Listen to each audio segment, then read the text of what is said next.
Giselle, tarunga, Giselle. Okay na. Giselle, balagi na. Yan nagre ka makdo nga meal. So, mayroon sila pork kag plastic nga spoon. But I prefer my own fork and spoon. I bought it from DIY sa Save More from Fortune Town How much? for only 100 pesos. And drinks? Anong drinks? And my drinks is iced tea. This is iced tea. Ingredients? Ingredients is made of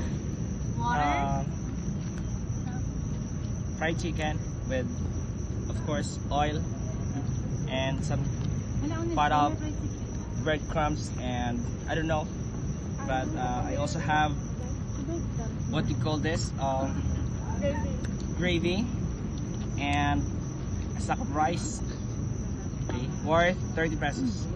Ano nga part ang chicken? Thai part. Giselle, baka na